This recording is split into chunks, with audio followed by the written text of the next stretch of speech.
Bonjour à tout le monde, très très heureux de vous retrouver à nouveau. Donc, nous étions arrivés hier sur cette notion d'apprendre à faire passer un message. Donc, on s'était longuement arrêté sur cette idée-là. Comment faire en telle sorte que nous puissions passer un message, puisque ne pas se mettre en colère et réussir à être dans la savlanout, savoir supporter. Ça, c'est un point évidemment qui est extraordinaire, mais ce n'est pas pour autant qu'on doit oublier le fait que il va falloir faire passer un message. Donc on s'est longuement arrêté sur cette notion, comment est-ce qu'on fait passer un message, avec cette phrase clé des maîtres du Talmud qui disait qui héri de l'ikabli nominé, de faire en telle sorte que l'autre puisse recevoir véritablement les paroles qu'on a besoin de lui exprimer. Donc s'interroger sur toute la difficulté que quelqu'un peut avoir dans la vie de recevoir des mots qui peuvent le remettre en cause, qui peuvent être interprétés, essayer de réfléchir à toutes ces notions-là. Ça, c'est ce qu'on a vu hier longuement. Et maintenant, on va aborder aujourd'hui un nouveau point à l'intérieur de ce travail sur la colère. Et a priori, on peut avoir l'impression que ça ne nous correspond pas, enfin que ça ne nous concerne pas, pardonnez-moi, c'est le bon terme, mais on va réaliser qu'au fond, ça nous concerne légèrement, voire même bien plus que ce que l'on peut imaginer. Le thème qu'on va essayer d'aborder aujourd'hui, maintenant, donc on a travaillé sur ces notions de supporter, sur ces notions de comment on fait passer un message, eh bien ça va être sur l'univers de ce que l'on appelle Avodaï Matzibour, c'est-à-dire lorsque l'on se retrouve à travailler avec la communauté. Alors évidemment, lorsque j'utilise ces termes, on pense tout de suite à un rabbin, responsable communautaire, évidemment que ça s'adresse à eux, mais la responsabilité avec une communauté, c'est dès le moment où quelqu'un a une responsabilité vis-à-vis d'un certain nombre de tiers. On va néanmoins d'abord se focaliser sur ce qui est censé exister, à l'intérieur donc de l'univers de la communauté, c'est-à-dire d'un enseignant, que ce soit aussi bien dans un cadre scolaire que dans un cadre qui ne l'est pas, que d'un rabbin, que d'un dirigeant communautaire, de ce que vous voulez. Qu'est-ce que la Torah dit-elle de manière particulière à toute personne qui a une responsabilité quelconque à l'intérieur d'un système? Eh bien, on va démarrer d'un verset. Le verset va dire la chose suivante, Vaïdaber Hashem el Moshe vel Aaron vaïtsavem el Bnei Israël. C'est tout au début de l'histoire de la sortie d'Égypte, c'est lorsque Dieu va s'adresser à Moïse et Aaron pour pouvoir leur indiquer la marche à suivre par rapport aux enfants d'Israël.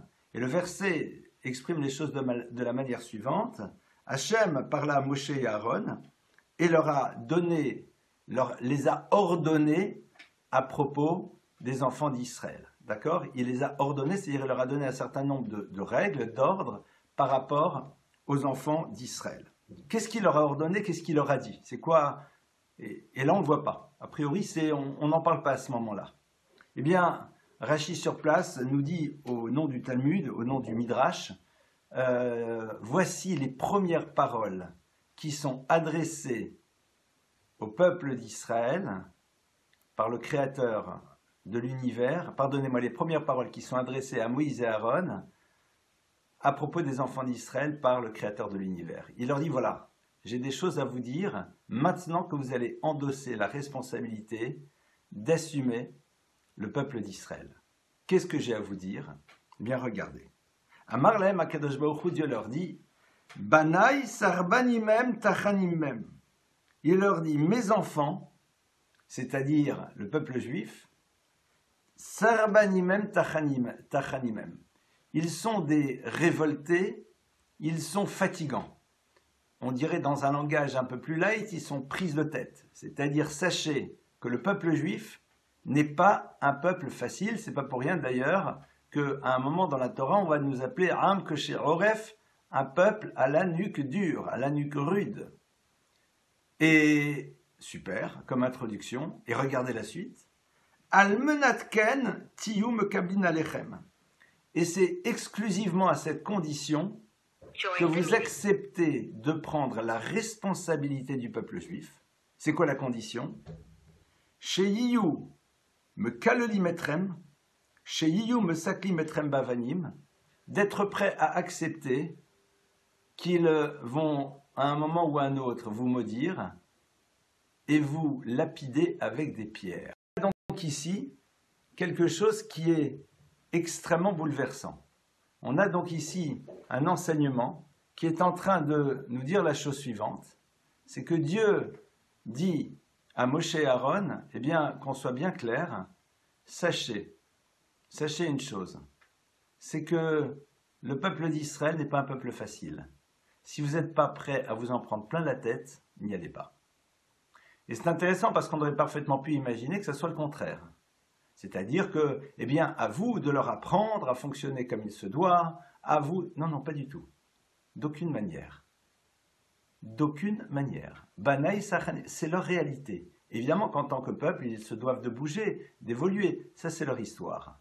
Mais vous, si vous prenez sur vous cette responsabilité, c'est à cette condition.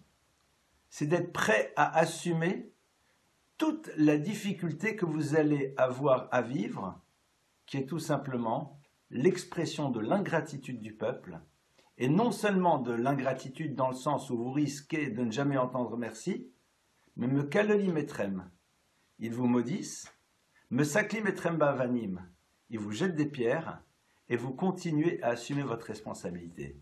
Dieu dit au peuple d'Israël, si vous n'êtes pas prêt à accepter cela, Dieu dit à Moïse et Aaron, pardonnez-moi, si vous n'êtes pas prêt à accepter cela, ça ne sert à rien d'y aller, strictement à rien. Ce n'est pas votre place. C'est pas grave. Vous n'êtes pas obligé. Personne ne vous oblige à vous investir alors que vous savez que c'est ça que vous risquez de vivre. On peut parfaitement comprendre qu'un individu dise non, c'est trop compliqué, je ne me vois pas être capable d'assumer cela. Mais Dieu dit si vous êtes prêt à assumer, alors sachez que c'est ce qui va se passer. Et c'est intéressant parce que regardez, on a ici donc, j'ai envie de dire, les règles numéro 1 que doit avoir en tête ce que l'on appelle en hébreu Ish Tzibur, c'est-à-dire un responsable communautaire. Une personne qui à un moment veut jouer un rôle, quel qu'il soit, dans le peuple d'Israël, doit savoir que s'il n'est pas prêt à s'en prendre plein la figure, alors il ne doit pas y aller, et il doit se rappeler que la continuité de la responsabilité qu'il a vis-à-vis du peuple n'est pas déterminée par la manière dont celui se comporte vis-à-vis de lui. Comme on l'a vu précédemment, ce sont deux choses différentes. Le peuple se conduit mal, c'est une chose, ta responsabilité, elle est là, et tu continues. Et d'ailleurs, quand on regarde un petit peu l'histoire de Moïse et de Aaron dans le désert, c'est exactement ce qui va se passer. Le peuple d'Israël va régulièrement, de manière récurrente, venir et avoir des attitudes extrêmement négatives vis-à-vis d'eux. Et Moshe et Aaron, eh bien, continueront à assumer leurs responsabilités. Et cette idée-là, évidemment, elle existe pour toute personne qui a une responsabilité. Et Rav Wolbe va s'arrêter plus particulièrement sur un univers qui nous concerne beaucoup plus, qui est l'univers scolaire. Mekablim Tamid les Mossad, Rav Wolbe dit que de manière générale, eh bien, on accepte un enfant dans une école, c'est-à-dire on fait en telle sorte de vérifier si l'enfant correspond bien à ce que nous attendons par rapport à l'école. Et si à un moment, cet enfant ne correspond pas, eh bien, on se lève et on a tendance à vouloir très rapidement l'exclure et le mettre de côté, voire le renvoyer de l'école. Et à ce sujet-là, Rav Wolbe dit la chose suivante, c'est exactement le contraire. Lorsque l'on reçoit un élève dans une école, on prend sur soi, en tant qu'enseignant, en tant que directeur, d'assumer cet élève, et ce, quelles que soient les difficultés que nous puissions avoir avec lui. Renvoyer un enfant d'une école, dit Rav Wolbe, est parfois considéré comme psak din mavet, comme une forme de condamnation à mort. Pourquoi ? Parce qu'on ne connaît jamais toutes les conséquences du renvoi d'un enfant d'une école. Alors que penser des systèmes dans lesquels, quand l'enfant n'a pas les notes que l'on veut, eh bien dans ce cas-là, on doit le mettre de côté. Pardonnez-moi si je mets un pied dans la mare, mais à un moment, sans condamner quelqu'un parce que vous ne pouvez jamais juger les gens tant que vous n'êtes pas à leur place, mais on ne peut pas à un moment mettre de côté ce que la Torah dit, parce que ce n'est pas politiquement correct, ou parce que tout simplement ça risque de déplaire. Lorsque l'on accepte un élève dans une école, on l'assume. On l'assume et on le porte, et on l'aide, et on l'amène à arriver jusqu'au bout. Évidemment, si cet élève est le chef d'une bande de dealers, on peut imaginer que parfois, dans certaines circonstances très particulières, on puisse le renvoyer. Mais de manière générale, c'est pas ce que l'on retrouve. Et ici se pose toute la question de la responsabilité. Lorsque l'on est rabbin de communauté, lorsqu'on est rave, lorsqu'on est enseignant, lorsqu'on est directeur d'école, lorsqu'on est président d'institution, lorsqu'on est président d'une communauté, lorsqu'on a un rôle à jouer par rapport à des tiers. Et je pense que l'on peut prendre ce principe aussi dans l'idée de « et quand on est père et quand on est mère ?» Eh bien, on n'est pas là pour attendre de recevoir quoi que ce soit. On n'est pas là pour s'installer là où on est. Et puis quand ça ne fonctionne pas comme on le veut, alors on exclut, on envoie et on met de côté. Non, pas du tout. Almenatken atanu kablimotam. Dieu dit, c'est à cette condition que vous les prenez. Chez Yomekalelim etrem, qu'ils vous maudissent. Ils vous jettent des pierres et vous continuez à assumer. Parce que c'est de votre responsabilité. Cette idée-là, j'ai envie de la partager à travers une première histoire et un texte. Je crois que le texte, c'est quelque chose que le Nodab Yehuda, il me semble que c'est le Nodab Yehuda, un grand maître. J'ai peur de dire une erreur, mais je pense que c'est lui qui a écrit un jour à quelqu'un la phrase suivante. Il lui a écrit une lettre, il lui a dit « Velo yadati ezetov agdola siti le marque desheis naoti kolkar » Je ne me rappelle pas quel est l'immense service que je vous ai rendu pour que vous ayez tellement de haine à mon égard. Et on raconte l'histoire, alors je ne sais pas si elle est vraie, mais ça ne m'étonnerait qu'à moitié, d'un rave, d'un maître, qui lorsqu'il recevait les gens pour des conseils, pour les aider, que sais-je, et bien souvent avait l'habitude de leur donner des petits cailloux lorsqu'ils partaient. Alors ces gens le regardaient et disaient « Mais pourquoi vous me donnez des petits cailloux ?» Il leur disait « Parce qu'il y a de fortes chances qu'un jour vous alliez vouloir me jeter des pierres. Alors je préfère vous les donner déjà, elles sont petites, elles me feront moins mal. » Cette idée-là, évidemment, on la retrouvera dans l'univers de la notion de la reconnaissance, mais on la retrouve ici, évidemment. Avoir une responsabilité, pardonnez-moi de réinsister là-dessus, c'est de ne rien attendre de ceux vis-à-vis desquels tu dois assumer tes responsabilités. Tu te dois d'aller jusqu'au bout des choses, te battre pour ces personnes et leur donner tous les moyens de réussir. Et vous le savez sans doute pour certains ou certaines, le second livre que j'ai écrit s'appelle « La chèvre dans le placard ». Et la chèvre dans le placard, pourquoi? C'est une histoire. Et cette histoire, certaines et certains l'ont peut-être déjà entendue, donc ça fera une révision. C'est une histoire vraie. C'est l'histoire de cet enfant qui était un petit peu facétieux, on va dire, à l'école. Il faisait des bêtises. Mais bon, allez, on le garde. Mais un jour, il a vraiment exagéré. Il a mis un petit chevreau à l'intérieur de l'armoire qui était dans la classe.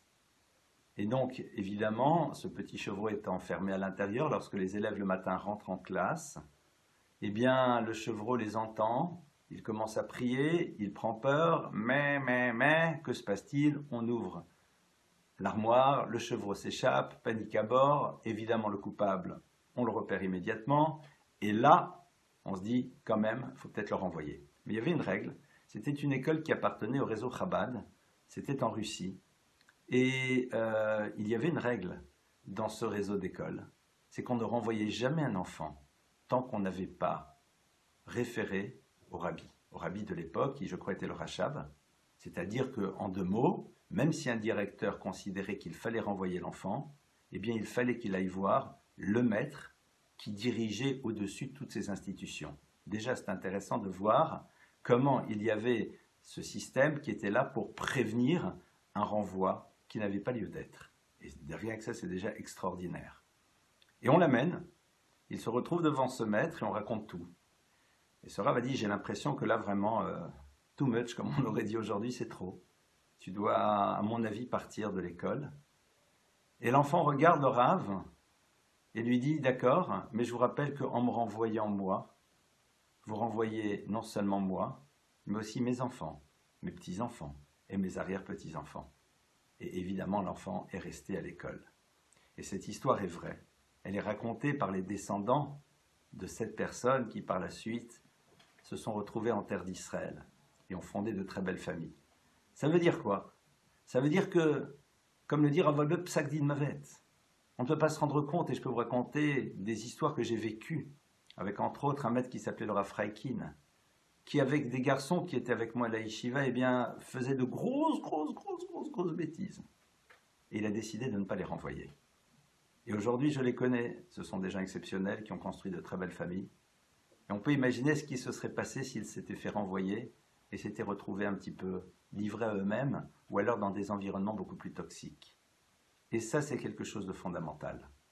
La facilité avec laquelle on veut se débarrasser de ceux qui nous posent problème est souvent révélatrice de l'oubli de la responsabilité qui est la nôtre lorsque l'on prend un engagement au niveau communautaire.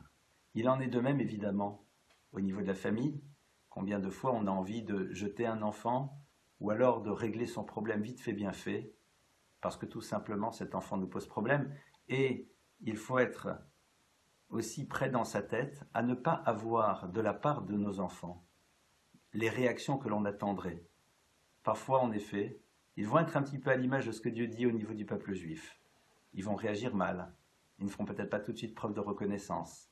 Évidemment, à nous de nous interroger pourquoi ça ne se passe pas. Est-ce que peut-être ils ne voient pas cet exemple dans notre famille? Et donc à nous de nous interroger sur ce qui se passe dans notre couple. C'est sûr. Mais bon, parfois nos enfants ont leur crise, ont leur état d'âme, que c'est leur réalité. Eh bien, évidemment, à nous de savoir nous rappeler de cet enseignement. Cette idée-là, eh bien, Rav Blazer, Rabbi Tzedek Blazer la résume aussi à travers une autre phrase. Cette phrase, c'est Kam le Ganav Yashulchan Aruch. Il faut se rappeler qu'un voleur aussi a un code de loi qui le concerne. Ce n'est pas parce que quelqu'un a un moment mal agi que l'on doit nous-mêmes agir n'importe comment vis-à-vis de cette personne. On a une responsabilité. Et c'est vrai que si l'autre a mal agi, nous nous devons d'intervenir pour faire en telle sorte que son action négative n'ait pas une influence négative sur d'autres ou tout ce que cela peut générer. Mais faire attention de ne pas aller trop loin et de savoir, comme on l'a vu précédemment, Al-Kol Peshaim Tochase Ava, que sur toutes les fautes, Tochase Ava, l'amour, doit réussir à créer une forme de dépassement. Alors, cette partie-là, évidemment, ne nous en servons pas pour pouvoir désigner du doigt un responsable communautaire qui agirait de cette manière. Évidemment, c'est un état d'esprit à rentrer à l'intérieur d'une communauté et plus particulièrement au niveau de ses dirigeants. C'est quelque chose de fondamental. Les dirigeants doivent développer un travail sur la savlanout, sur savoir supporter, qui va bien au-delà de ce que chacune et chacun d'entre nous peut assumer. Et évidemment, dès lors que nous voyons que c'est ce que Dieu dit à Moshe et Aaron, c'est peut-être plus simple. Dieu dit à Moshe et Aaron, il leur dit voilà, sachez que c'est comme ça que ça va se passer. En 2 mots, ne soyez pas dans vos fantasmes, ne soyez pas dans votre imaginaire. La réalité de la communauté n'est pas simple. Elle n'est pas simple. Si dès le moment où ta communauté ne réagit pas comme tu veux, tu te mets en colère immédiatement, ça ne marchera jamais. Reçois-les, aime-les comme ils sont, accepte de voir qu'ils peuvent avoir des attitudes de ce type et rappelle-toi que tout simplement, tu es à l'image d'un berger et que tu dois amener ton troupeau à bon port et que même si parfois il y a à l'intérieur du troupeau certains moutons, certaines brebis qui veulent s'égarer, partir un petit peu partout et créer un petit peu la révolte, eh bien, sois capable de continuer à assumer ton rôle avec intelligence, avec finesse. Voilà un petit peu sur cet élément-là qui concerne à la fois l'univers communautaire et aussi l'univers scolaire. Et sur l'univers scolaire, je pense qu'il y a vraiment une réflexion en profondeur à avoir et se rappeler de la responsabilité que l'on a vis-à-vis d'un enfant. Il y a marqué dans le verset « Al tigeu bimshichai » ne touchez pas à mes Messie, à mes Mashiach. Alors non, on ne savait pas qu'il y en avait plusieurs. Et le Talmud nous dit, c'est quoi cette phrase des psaumes? Ne touchez pas à mes Messies, il y a plusieurs, Mashiach. Et dit non, c'est qui les Mashiach, les Messies du peuple d'Israël? Elou, Tinokot, Shelbet, Rabban. Ce sont les enfants qui vont à l'école. Et de manière incroyable, ce verset est en train de me dire que tu dois voir chaque enfant comme étant potentiellement le Messie. Et évidemment, ta responsabilité à ce moment-là est immense, de savoir comment le gérer, de savoir comment le vivre, de savoir comment l'assumer, de savoir comment réagir, quelles que soient les attitudes qu'il pourra avoir. Parce qu'à terme, tu n'as pas d'idée sur tout ce qu'il pourra devenir. Combien de personnes extraordinaires aujourd'hui, lorsqu'elles étaient enfants, étaient plutôt turbulents, faisaient des bêtises, et ont eu la chance d'avoir face à eux, que ce soit des parents ou des adultes, qui justement ont dépassé cette dimension-là et ont vu chez ces enfants un potentiel, et ont réussi surtout à se comporter vis-à-vis de ces enfants comme étant des adultes responsables, c'est-à-dire de ne pas rentrer dans un rapport de force, dans un rapport d'égal à égal, tu m'as fait ça, ben tu vas voir ce que je vais te faire, mais qui ont réussi à s'élever, à être au-dessus, et donc à assumer véritablement leur responsabilité d'adultes, c'est vis-à-vis des enfants, et leur responsabilité de dirigeants communautaires, lorsqu'il s'agit en effet de l'univers de la communauté. À partir de là, on va rentrer maintenant encore plus dans l'univers de la réflexion sur la colère à travers un autre texte.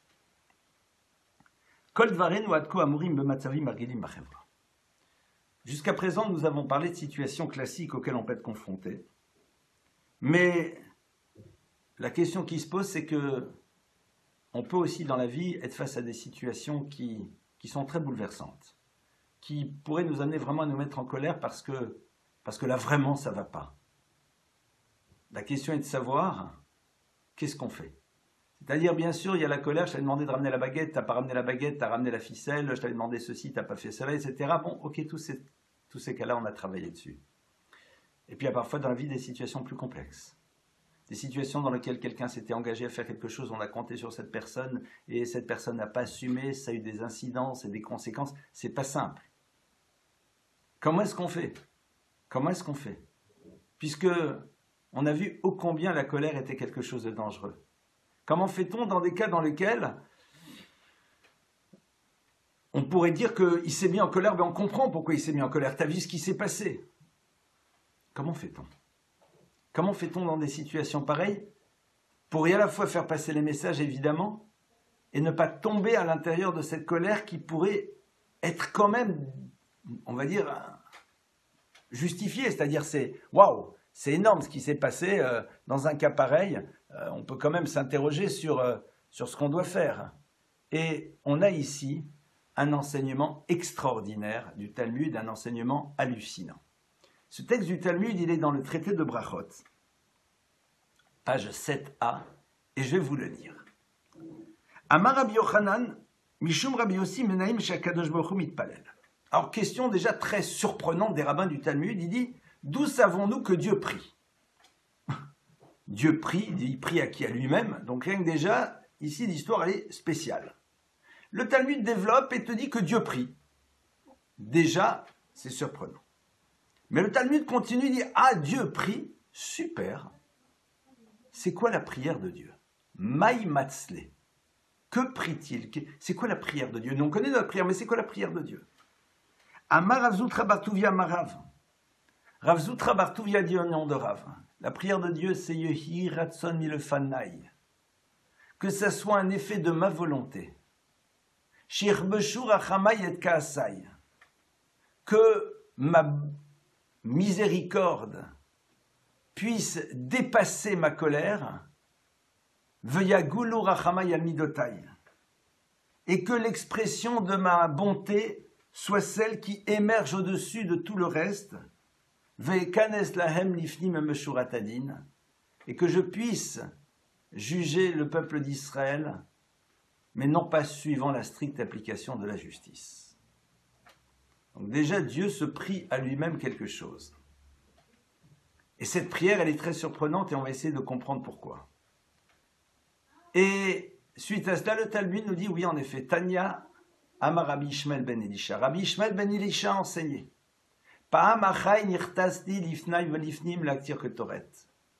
Il était Kohen Gadol, il était grand prêtre, et il dit, une fois je suis rentré, le jour de Kippour, pour amener l'encens dans le Saint des Saints, lieu dans lequel le grand prêtre ne rentrait qu'une fois par an.